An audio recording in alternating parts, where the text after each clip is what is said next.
Hi, everybody. This is Blaine DeSantis, and I welcome you to another edition of Books and Looks. Yes, it's our weekly voyage of discovery in the wonderful world of books. Books that I've read and the authors that I've interviewed. And today, we're going over to Paris, France to talk with Paige McClanahan. Paige is a travel writer for the New York Times and has written a wonderful new book called The New Tourist. Really interesting deep dive into tourism, how tourism has changed from the 1970s till to now. We get into the Lonely Guide or Lonely Planet tour guide, which I never read, but very, very popular. We get into social influencers. We get how, it's just fascinating. We even start talking about Barcelona and the anti-tourism that's going on over there. For this book, Paige interviewed over 2,000 people to get a conglomerate, to get an idea, a thorough understanding of this whole topic. And it's fascinating. It is truly fascinating what she comes up with about the new tourists. So why don't we just go right to that interview with Paige McClanahan. Coming to us directly from, where you at, Paige? I'm sitting on a bench in a park in Paris. Wow. Last week we went to Israel. Now we're in Paris. We're all over it. I tell you, the first time we recorded somebody in a park, you're coming through loud and clear, though. You look good. Yeah, I hope there's not too much background noise, but it's a lovely little park. I found a quiet corner, and yeah, should be a good spot for our conversation. Well, we appreciate you taking your time out of your busy schedule. Friends, before she was with us, she was live on NPR today, the day we recorded this. So she's very busy, and we're just glad she could make some time for us. So, well, it's an honor, and thank you so much for inviting me. Paige, let's talk about you first. Where are you from? I'm not picking up a Parisian accent. Where are you from? Where did you go to school? Did you take any writing classes? Tell us a bit about Paige McClanahan. Thank you. Yeah. So I am American. I grew up in Chapel Hill, North Carolina, and was there age 0 to 18. I went to Williams College in Western Massachusetts for undergrad. Lived in Washington, D.C. for a couple of years afterward, and then went to graduate school at Duke University back in my home state of North Carolina. But I've lived overseas since 2008. So in 2008, I moved to Geneva, Switzerland at the age of 26. And for the last 16 years, I've lived first in Switzerland, then in West Africa and Sierra Leone, then 2 years in England, and 4 years in Kenya. And for the last 6 years, I've been in France, 5 years in a little village in the French Alps that I write about in the book. And for the last year, I've been here in Paris, which is home now. So a lot of moving around travel clearly has been a big part of my life. And writing has been an equally big part of my life. And now in this book, the two of those passions are really coming together in a way that, I'm excited to share with the world. Did you take writing classes at Duke or Williams? Yeah. I did writing in all of my courses, but I didn't actually take a specific writing classes. I mean, writing was really emphasized in all the subjects that I studied. I really got, I was always drawn to writing. It was always a subject that I felt like I had just had an affinity for.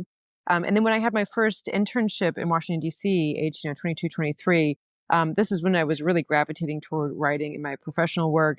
And the first internship I had when I was in graduate school, I got the chance to write news actually about the World Trade Talks. It was an internship in Geneva, Switzerland for the summer.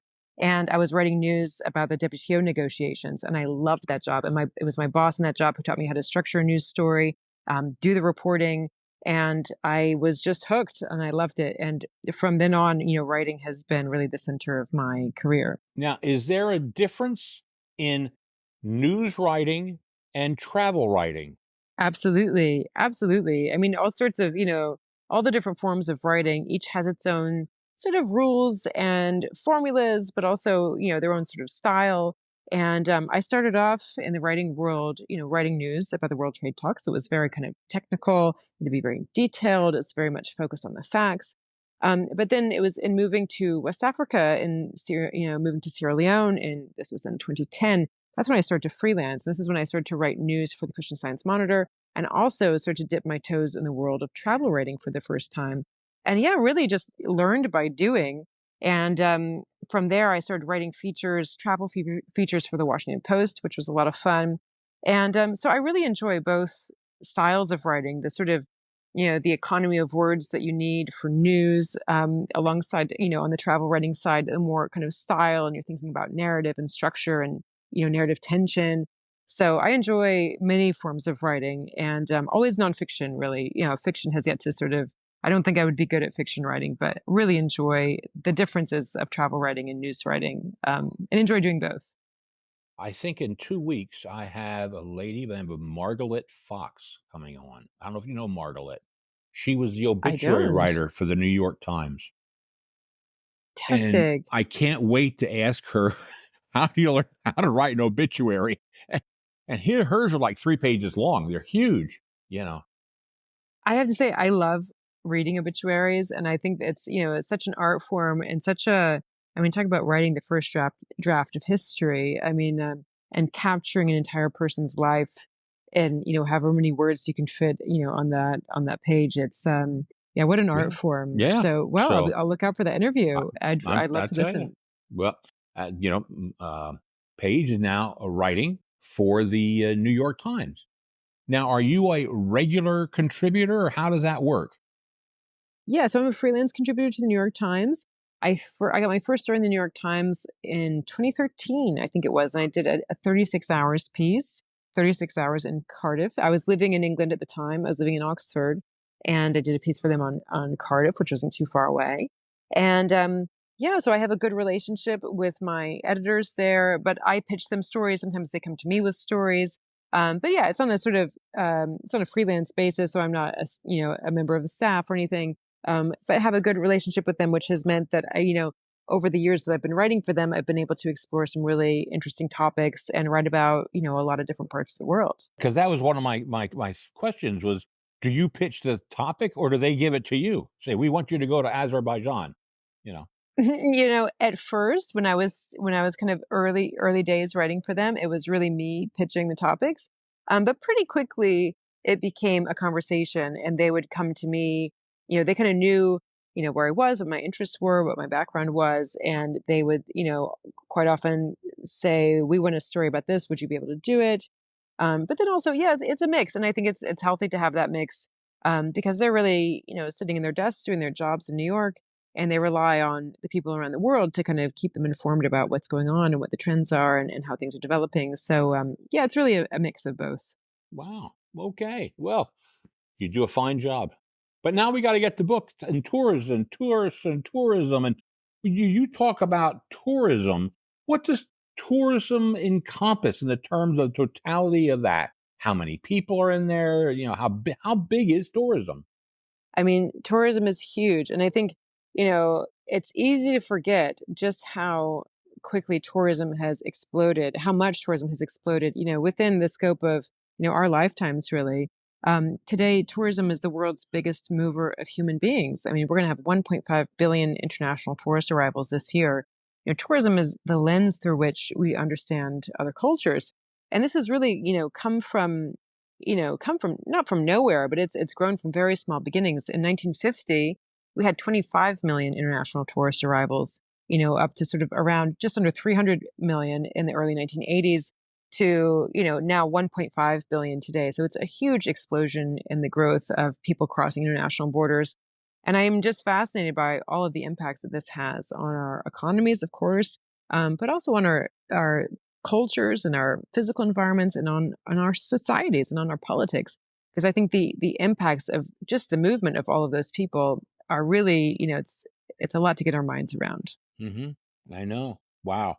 We had some friends over the other night, and we were there. They're professional cruisers, and we talked about them going to Mumbai. We talked about them going to the Taj Mahal, Bali, all these other places. They got a lot of places that they never would have gone had they not cruised and then taken the tours. But it's fascinating, the number of people and the money that's spent on tourism. It's got to be astronomical. Yes, I mean it's 10% of global GDP, or nearly 10% of global GDP, and nearly 10% as well of global jobs. I mean, if you look at some specific economies in Europe, it's really a major driver of the economy. I think in Croatia, it's something like 25% of the economy. In Spain, it's Spain is actually one of the fastest growing economies in Europe at the moment. And the Wall Street Journal reported recently that 3/4 of Spain's recent economic growth is tied directly to tourism. So it really is, a huge creator of jobs, a huge economic lifeline for so many places. And I think one thing that's fascinating about tourism, from an economic perspective, is that it has the power to bring income into some really remote places where you're not going to have a financial industry or a tech industry or something like that. I mean, I think of my little village in the French Alps, which was home for 5 years and, which I still visit on a regular basis. This little village would have become a ghost town several decades ago if it weren't for tourism. Because besides tourism, what else is going on there? I mean, a little bit of cheese making, a little bit of stone masonry. Tourism is the lifeblood of the local economy. And it's the reason that the village is still today a really vibrant and, lively place. Wow. Well, I'll tell you what. It's I've toured for a long time. I've enjoyed being a tourist, but now I'm worried I may be an old tourist. Uh, what's the difference between new tourism and old tourism or regular tourism? Is there a real difference there? Well, this is sort of like a spectrum that I, developed to help readers of my book kind of understand the scope of the different mindsets that we can have when we travel. And I say, like let's aim for this new way of doing things, understanding that we're not going to be perfect, we're not always going to get it exactly right, but let's have something to aim for. So I see in my mind the old tourist as like a pure consumer, somebody who sees the place they're visiting is like there for their consumption. They might see themselves as superior to the place or the people they're visiting, and they're kind of keeping themselves closed to the experience. They're there to tick a box and go home and get the picture. Whereas the new tourist is somebody who travels with a huge amount of humility and curiosity, and it's somebody who is looking to establish connections with the people they're visiting when they travel. It's also somebody who's really very acutely aware that their presence as a tourist in this place is going to have an impact, whether economically or socially or culturally. And, but the new tourist is somebody who takes the time to really understand the nuances of that impact and to use the information they gather to inform their decisions so they can maximize any positive benefit of their presence in the place and minimize any negative impacts. Well, now you have a quote from your book. I picked out a quote from your book, which I'd like you to talk a little bit about. It says, "Tourism transforms villages into vibrant places and can also destroy places' souls." Could you tell us a little bit about that spectrum, please?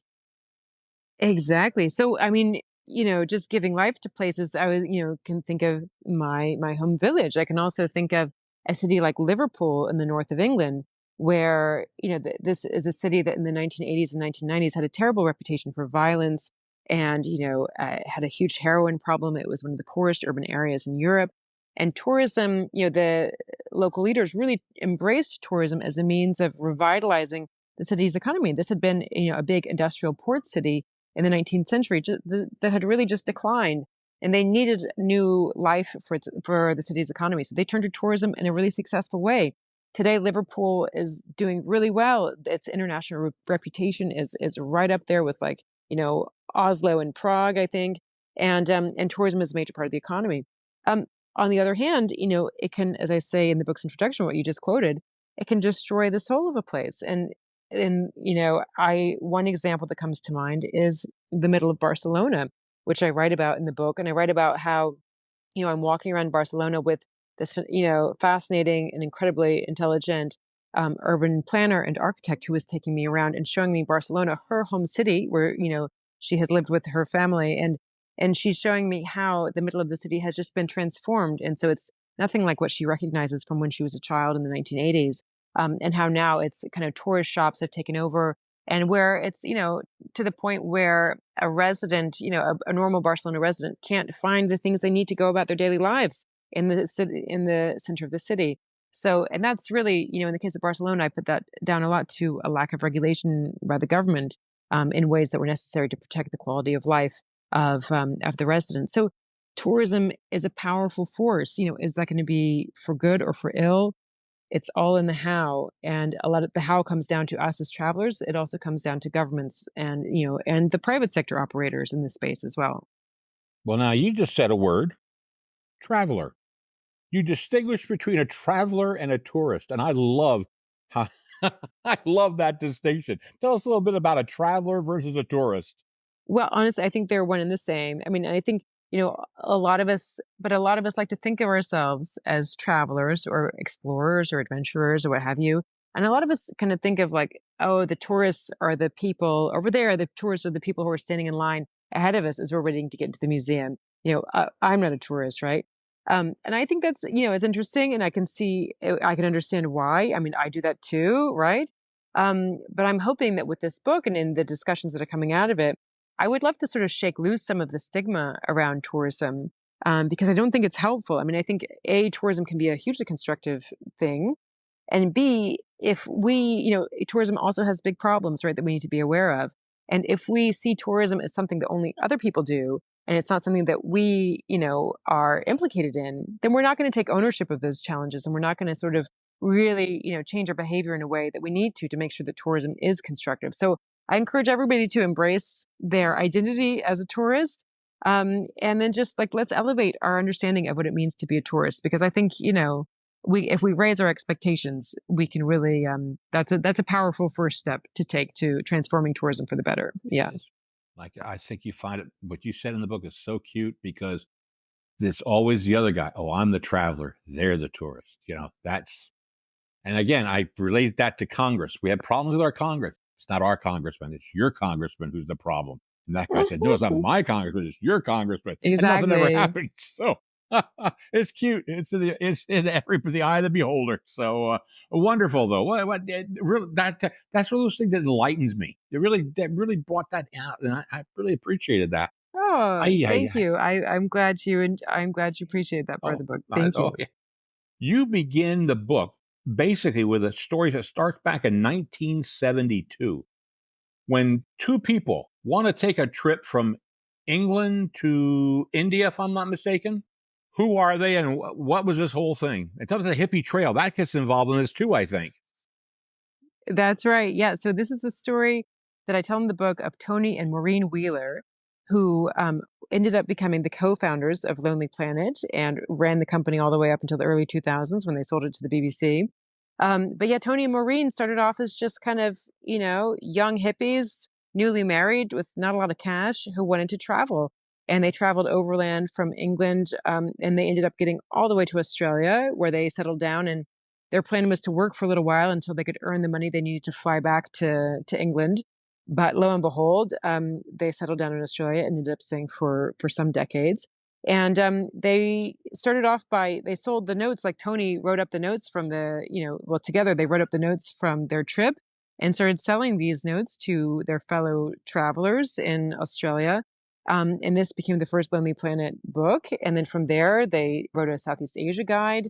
And then it just went on from there. And the company boomed. And I found this story fascinating. And I went to open the book with this story because I think it was a nice way to encapsulate so much of the changes that we've seen in tourism, over the last half century. And just telling that story, telling the story of the recent history of tourism through the eyes of Tony and Maureen Wheeler, I thought was interesting because it gets into both just the scope of the changes and the type of changes we've seen, and B, some of the challenges that have come with those changes. Because of course, as the Lonely Planet brand grew in size and influence, we started to see some places suffering from what's called what some have called the Lonely Planet effect.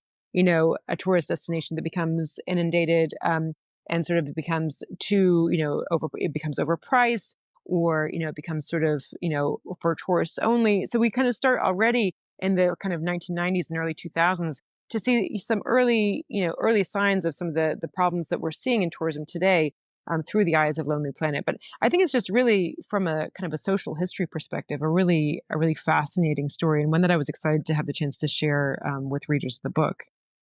Now let's talk about the Hippie Trail. What is the Hippie Trail, and why was it called the Hippie Trail? Yeah, so it was this overland route back in the 1960s and 70s that attracted a lot of, young baby boomers who wanted to go and experience this. And, I think the Beatles were in India in 1968, and sort of this kind of brought a lot of attention to this part of the world. But it was a part of the world that, really was off the tourist, if we're thinking of kind of Western tourism, in the 1950s and early 60s, tourists, like American tourists especially, were going to Western Europe, right? They're traveling around the United States.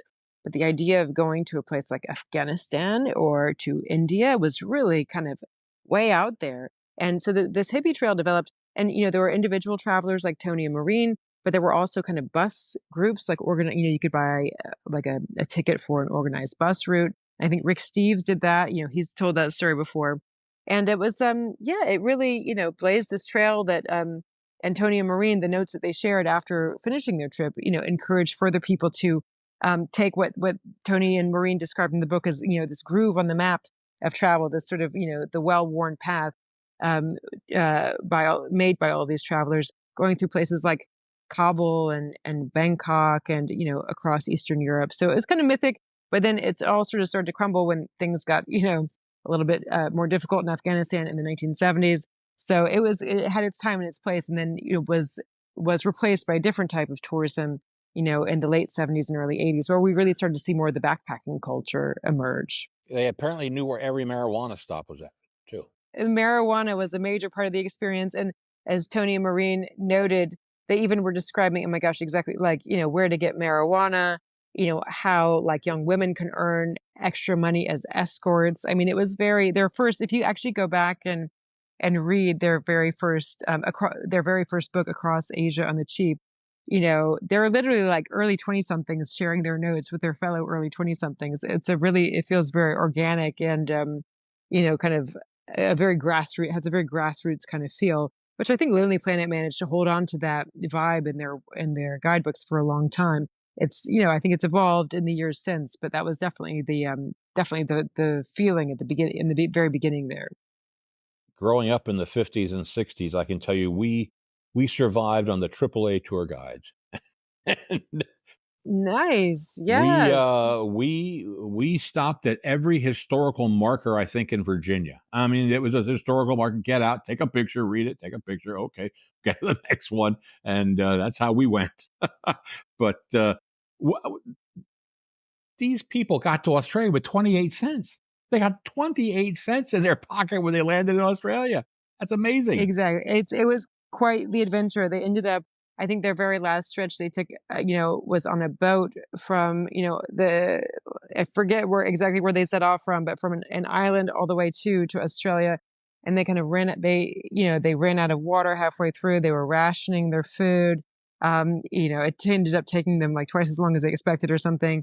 They finally land on the beach with only coins left in their pockets, but they had made it to Australia. And they're like, how do we make some money? Well, how about we sell the notes that we took as we were going across.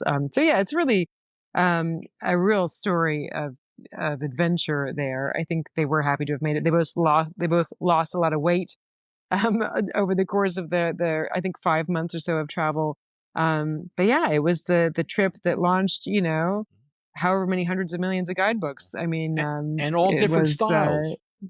Yeah, you talk about that's this. Right. At the time, all you had was your AAA guide. You had Fodor and you had Fromer, if I'm not mistaken. Now, yes, I mean, yeah, there were a few others, kind of, but more in the traditional kind of sense of, and going back to the Victorian times in Europe, they had the Baedeker guides and the blue guides. These are really focused on, historic, maybe like your historical markers in Virginia, kind of focusing on the history and not so much on the kind of the bar culture or the sports culture or the, not kind of aimed at young people really. For the book, I was also lucky to interview Mark Ellingham, the founder of the Rough Guides, who described what it was like being, writing guides to Eastern and Southern Europe in the early 1980s.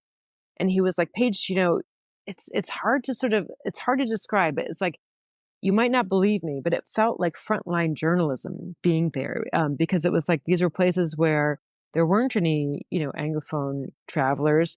And he, a young Mark Ellingham, like recently graduated from college, was there writing travel guidebooks for, his fellow English speakers back home, and writing in a way about like, the football and the clubs and, the fun things to do and the beaches. And this was an approach to travel writing that hadn't really been embraced in the past. It was really an approach that these young baby boomers, this powerful social force of the young baby boomers, were really ready to embrace, embrace completely. Wow. I can tell you, when you talk about culture, I remember as a kid, we were driving down to Virginia and we stopped for lunch and we got out to go to this restaurant and it said, no colors, no whites only. You turned back in the car, Wow. went somewhere else. Wow. That, my first introduction to that culture. Wow. Wasn't used to that from Pennsylvania. Wow. I wasn't used to that at all. So I got it. A Wow. different type of culture. Different type of culture. But they have all sorts of Absolutely. cultures out. And again, I learned a lot from that. And that's what these guys do. You learn a lot of Absolutely. different places, different locations. Now they land with 28 cents, and maybe it was 38 cents, whatever it was, a few pennies. How much did they end up selling the Lonely Planet guides for? What were how they sold the business? What did they get? I think they sold, I think that first book that they wrote, which was really just kind of stapled together and, kind of like an in-house job, really. I think they sold it for $1.50 in Australian dollars at the time, but I would have to double check that. I have it in the book, but that's just off the top of my head. But it really, sold like hotcakes. And they had a second printing and a third printing, and Tony went to they were living in Sydney at the time, but Tony went to Melbourne with a suitcase full of books and sold them there. And very quickly they got the idea, okay, maybe we should do another guide. And they had really been struck in traveling around Southeast Asia that this was an area that was really ripe for growth in tourism in the years going forward. We're talking about early 70s, right? So the Vietnam War was still an active presence in the region. And so, but they had the foresight to see, especially in a place like Thailand, that this is going to be big in travel. And, a visitor to Thailand in 1972, like the only English language guidebook to that country had been written, I think it was in the late 1920s. It was like the Royal Guide Oh to my word. Siam, or like a sort of a real. So there was a really, and I describe in the book how Joe Cummings, this young American sort of former Peace Corps volunteer who was going to Thailand to do his master's thesis research, he wrote a letter to Tony Wheeler. He had enjoyed, the a couple of first Lonely Planet books, and he wrote a letter to Tony Wheeler proposing a guidebook on Thailand, which they hired him to do. And he ended up doing many editions of this and writing for Lonely Planet for many years from his base in Thailand. And he told me this story in an interview, which I found really fascinating. And right up to the point where Joe Cummings, whose name was still on the front of the book at that stage, they still had the authors' names on the front of the book, he became something of a celebrity in Thailand, and even internationally. And he described how, he, like, restaurant owners and hotel owners tried to bribe him with food and drugs and women and to try to get in the Lonely Planet guide, because already by that point, now thinking sort of the 1980s, the Lonely Planet brand had such a significant impact in Thailand that, it could move a lot of tourists, and so it could move a lot of money. But he said he did his best to, refrain from indulging in any of these offers. Yeah. I understand that. And when they ended up selling to the BBC, what was it, 100 million or something like that? Or Oh my 200 gosh. million? I would have to go back. I would have to go back and look at the book to remember the exact figures, but they did it in two parts. The first, I think they sold 3/4 in the first deal, but like held on to a 25% stake in the company. And then a couple of years later gave up their final stake. So they have nothing to do with the company officially anymore. Of course, they will always be the founders, but they handed over the company completely. And, and the BBC ended up selling it on just a few years after that at a major loss. So, I mean, I really think, but Tony and Maureen said, they always knew, they're not digital natives. They knew that at some point they were going to outgrow the company. They were also just older, themselves, and kind of ready to take a step toward retirement and hang out with their kids, who were, grown kids now. And, but yeah, it took a really interesting and very different direction.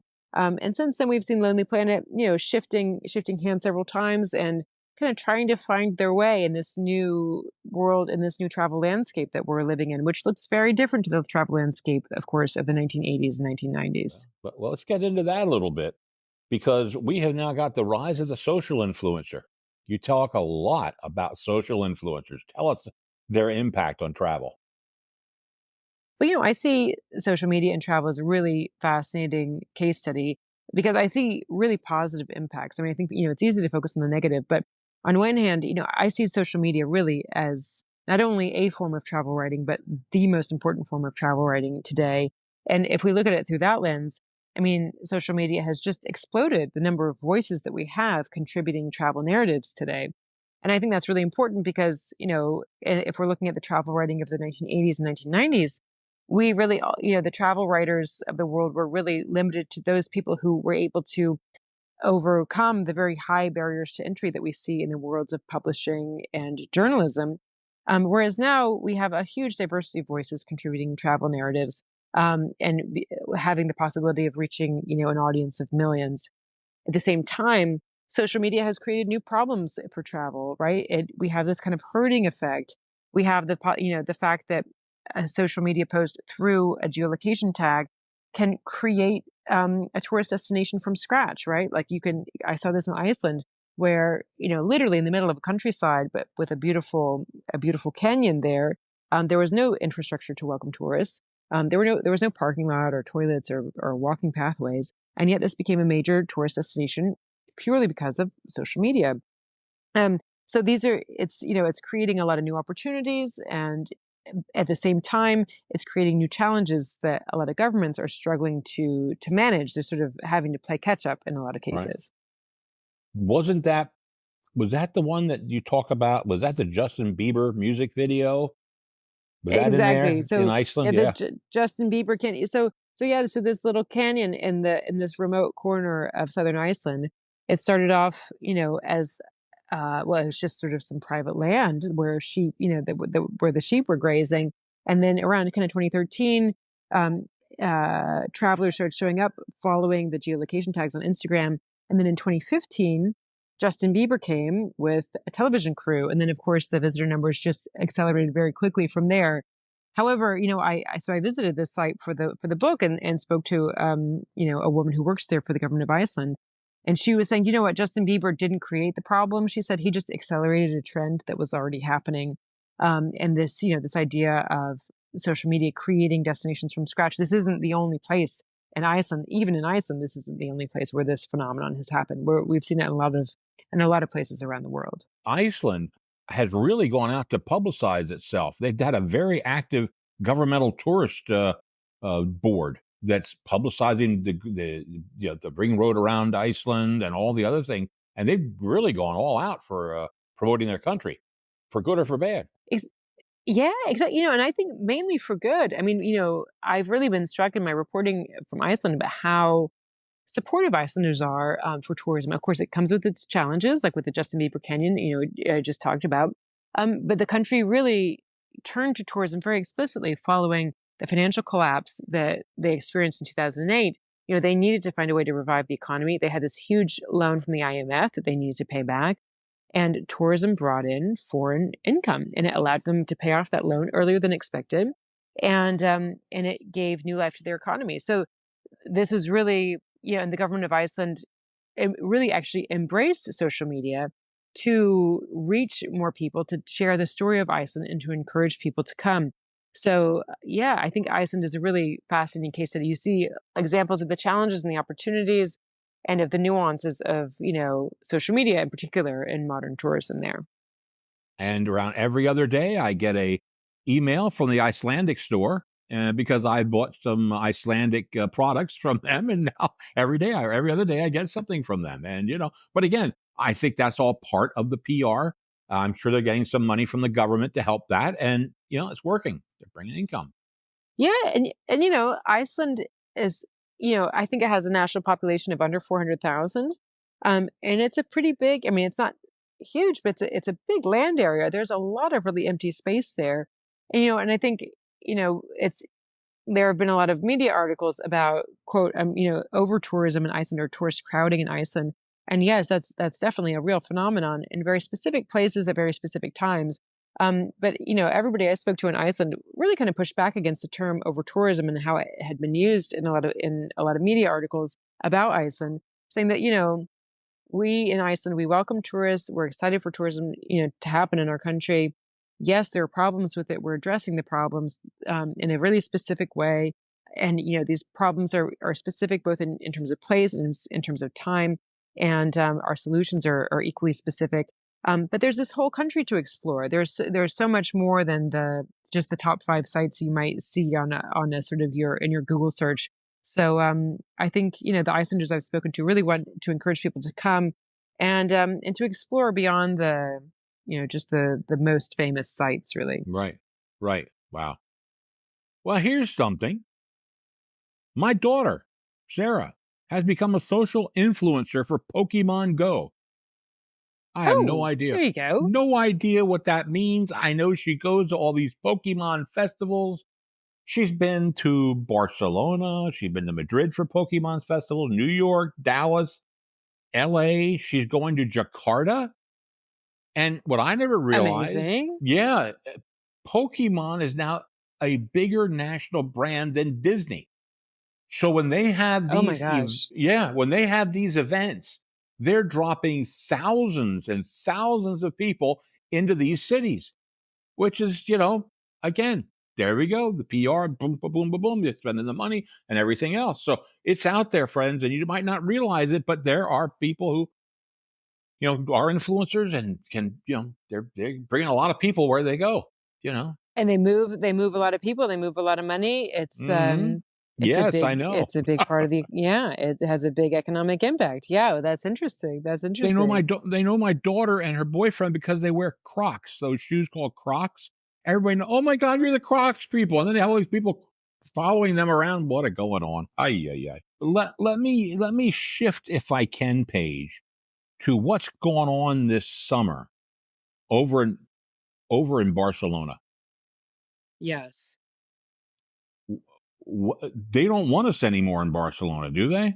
Tourists, they're really against us. Well, I mean, it was really interesting seeing that news. I think that, a few thousand protesters in Barcelona, um, people who had come out to demonstrate against tourism. And for me, this is really sad, but also really important. I mean, and it's really sad because it shows me that here's an example of a city where the government has not managed to live up to its obligation of protecting the quality of life of its residents. Because in Barcelona, we saw that, starting with the Olympics in the summer of 1992, um, the city of Barcelona really turned to tourism very explicitly as a way to revive the city's economy, as we've seen in other places. At the same time, they didn't take the kind of steps that they needed to ensure that the tourism growth would happen in a way that was compatible with the quality of their residents' quality of life. So the protests that we see in Barcelona this summer are really important. They might be difficult for us as tourists to see, especially if you like me have been a tourist in Barcelona. But I see those so for me, I would say you know let's encourage all of how do I say this? I would say maybe there are a lot of people in Barcelona who are really upset by tourism, and so we as tourists should take that into account when we're making our tourism decisions. But I would be, I wouldn't want to encourage anybody to write off all of Spain, for instance, completely because of these protests. It does show the importance of doing research on the place we want to visit to make sure that we're visiting places that are both ready to welcome us and eager to welcome us because, there are many places that fall into that category. The protests are one thing, Paige, but when you have people who are sitting in an outdoor cafe and being squirted with either syrup or water, that just takes it a little too far for me. You know, you're taking their money, you're getting their tax dollars. Come on, protest is one thing, but don't squirt that. Everybody different, And it does make me sad that, those protesters felt like so hurt that they would take such a step. And I would hope that they might direct that anger toward, their own elected officials who I believe are really, responsible for the problems with tourism in their city. Um, but like we as tourists, we do, we have agency and we have responsibility here too.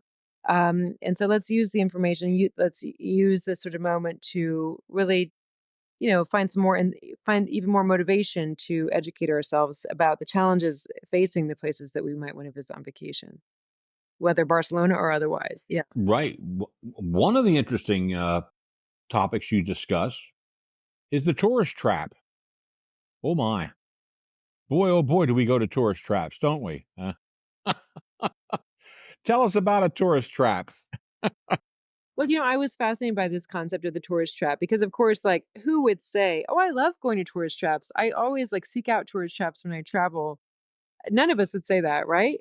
And yet, these places get so many people.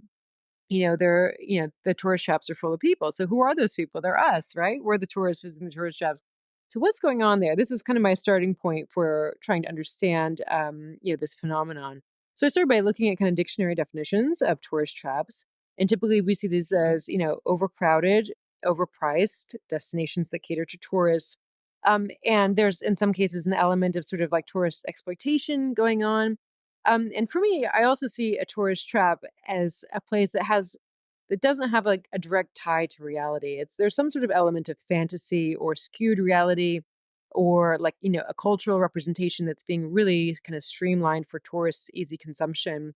So that's another element that's for me that's really kind of integral to the idea of a tourist trap. So one I read about two different places in the book. But, at the same time, I think they're not necessarily I don't wanna throw any shade at anybody who has been to these places. I mean, I've been to a ton of tourist traps and had wonderful experiences there, and I think that they offer something important to us as human beings, which is why we tend to visit them. Maybe we don't go to the tourist trap that's, like, in our own home city, but when we fly across the ocean, we're more likely to sort of end up in one.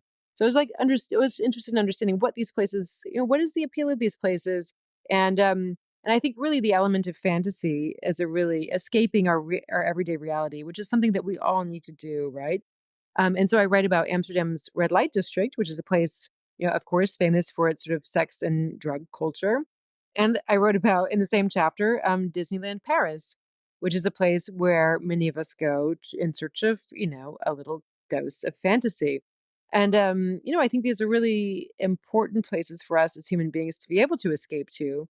And I think that kind of the problem with tourist traps is when the sort of fantasy rule bending world they represent bumps up against, everyday life, which doesn't happen in a theme park like Disney World or Disneyland Paris, but does happen in the red light district of Amsterdam, where we've seen a lot of debates over how tourism should be managed there. So I thought those debates were fascinating, and so that's why I wanted to go to Amsterdam and see, what's happening on the ground here. How are these conversations playing out in real time? But yeah, again, my whole approach in the book is not necessarily to call anything good or bad, but just to explore the complexities and try to understand with an open Right. mind. Understand it. That's correct. As I say this, as I record this, we have relatives here from England. They're from Romania originally. They're now in day 8 on Disney World in Florida. Day 8. Amazing. Day 8, and they've been to Euro Disney 9 times. Okay? And they like it. They love it. But, you get to pay a lot of money to stand in line for 2 hours for a 90-second ride. Yep. Pretty interesting. Pretty fascinating. Yeah, it's like I mean, I've been to Disneyland Paris, I've been to Disney World. It's not like, my kids love it. Of course, we've been to the Parc Astérix, like the Asterix theme park just north of Paris. Oh my god, my kids just thought that was the best thing ever. Um, so these things offer some really and I grew up going to Busch Gardens Williamsburg, went to Busch Gardens Tampa, like, oh my god, I thought Busch Gardens Williamsburg was just like the best thing ever when I was a teenager. These places offer something really important to a lot of people, and I saw that in my reporting on Disneyland Paris. I interviewed a lot of people for whom, Disneyland represents something just really important in their lives. And I have, a huge amount of respect for these people and what they're getting out of these experiences. So I think it's again, yeah, not to throw any shade on anything, but just to say, different strokes for different folks, right? And in a way, it's wonderful that these people can go and experience, this kind of little taste of fantasy in a way that might cost them a lot of money, but that's their call, right? And it's not having any negative impact on the quality of life of people who are trying to go about their daily lives, in the same area. And in a theme park, that's something you have to worry about. Yep. You make one important point. We make a lot of important points, but one thing I found was if it's almost going to disappear, everybody wants to go there. And that's not necessarily a good thing. Tell us about that, please. So yeah, here that you're talking about this idea of last chance tourism, which is an idea that's been kind of gaining momentum over the last kind of couple of decades, and this idea that climate change is threatening. The fact that climate change is threatening some iconic tourist destinations, namely glaciers and coral reefs, but also some archaeological sites. The fact that these places are threatened, in some cases, increases their appeal to potential tourists. Like people want to come and see it quick before it disappears, which is, perhaps a natural sort of human impulse. Um, But there are debates over whether could this ever be a good thing? Is this just an example of humans being selfish and, contributing more to climate change and going to see the thing that climate change is obliterating?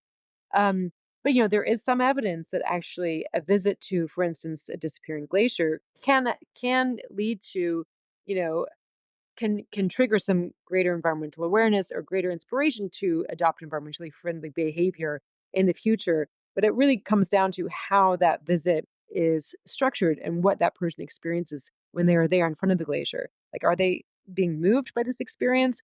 And do they have the chance to learn something about climate change while they're there and how they personally contribute to climate change? These are the kinds of criteria that help to decide, that help, influence whether that tourist is going to come away from that experience, at the glacier, inspired to change their behavior in the future. And if we can inspire people, on their visit to the dying glacier, then, that could have a net positive impact, in theory. So it's all really like so much in tourism, it's all in the how, really. Hmm. Exactly. Well, fascinating stuff. Fascinating stuff. Well, then, what do you think's the best thing we can do in terms of travel, and to become the best tourists we can possibly come? I know you mentioned one point, just not to get political, but at one point you said all these carbon offsets, and you realize they don't work. They haven't done any. They made it Yeah. worse. Yeah. I mean, I really wanted to try to understand the climate change impacts of travel in a way. And this is obviously a huge downside of tourism is the impact on the environment. It's something that we all need to take some time to learn about. And yeah, carbon offsets, which appeared as this sort of possible sort of magic wand, solution, maybe like 10, 15, 20 years ago, have turned out to be not such a good thing after all, and something to be really careful about. I mean, however, in doing my reporting for this section of the book, I was actually really inspired by how the aviation industry is really coming together to work toward this goal of having net zero carbon emissions by 2050. And some of those net zero goals do include carbon offsets, which we know aren't as effective as we hope they would be.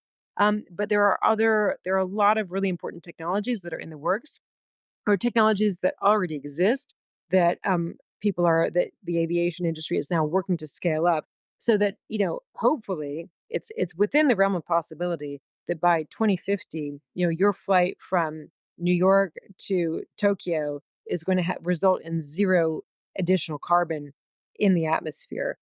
This is where we need to go. We need to have a transformational change within aviation. Um, the very smart people are working on this. We have a long way to go, but it's really, I think, the big picture point that I took away from my reporting in that section of the book was that it has to be a transformational change. We as individuals, we need to be responsible. I think we should travel less. We should go to fewer places and stay for longer. Um, but those kinds of changes are really going to make a difference only at the margins. We need this deep transformational change. We need different types of fuel. We need different types of flight. And so we can, educate ourselves about these sorts of things and encourage our airlines and our governments to further work toward this kind of systemic change that we need. As a tourist, I would just like my airline to give me wider seats and more legroom. That's a major problem. I need that. I'm a big I think a boy. lot of people, you'd have a lot of people not in their heads alongside you in that one. Yeah. Well, oh my. One of the things you wrap up with, and it doesn't have to do with your touring, has to do with two people. Two people. They're named Fatima and Abdullah, and they're different views on the United States. Could you tell us where that was? Where did you meet them, and what their views were?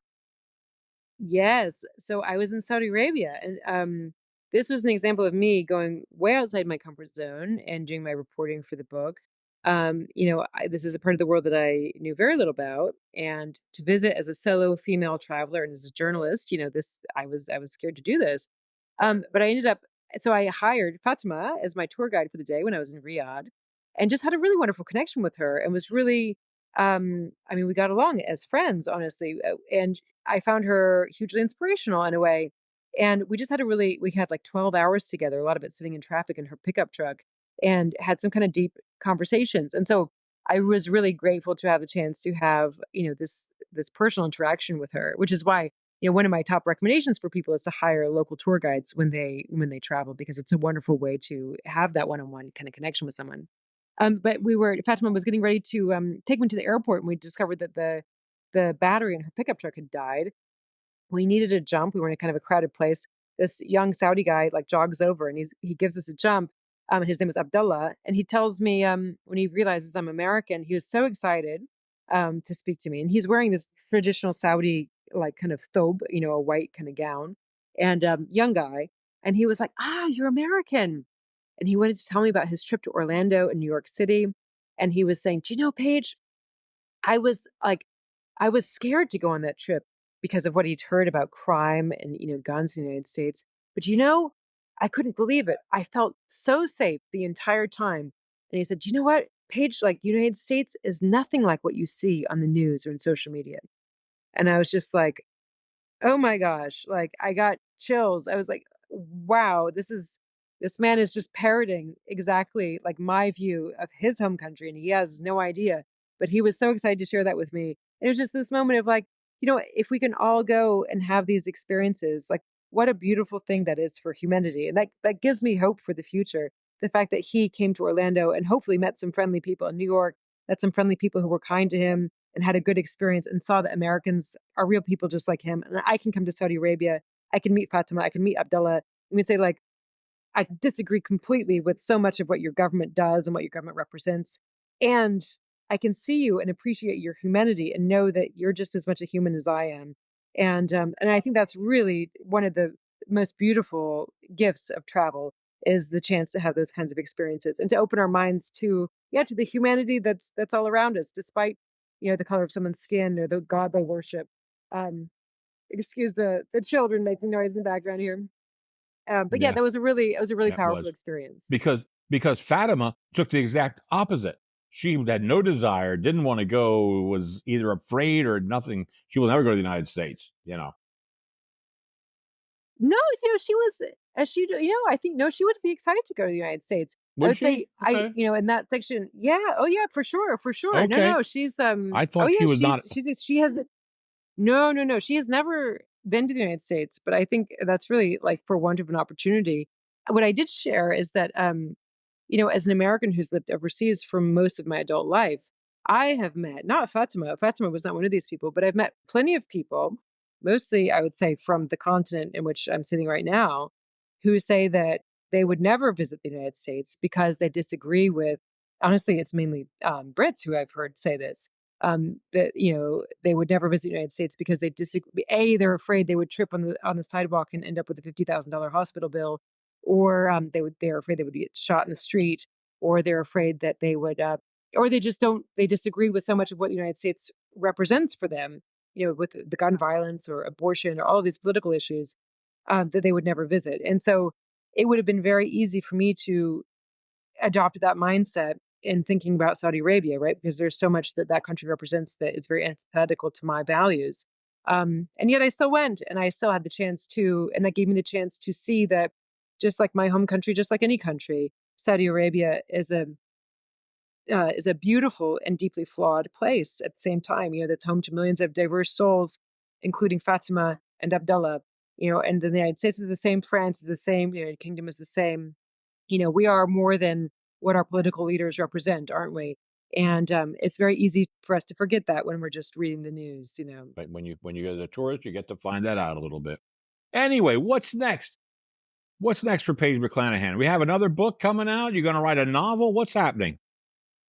Oh my gosh. Well, thank you for that question. I'm in a period right now of really thinking about that and considering. I would love to write another book. I think I'm going to stick with nonfiction for now. I might dabble in fiction a little bit for fun, but I've loved the experience of writing this book, and I would love to write another one. So I'm looking around for topics and hoping to come up with a book proposal that my publisher might be interested in, and asking me to write for them. But we'll see. Still in the exploring phase now.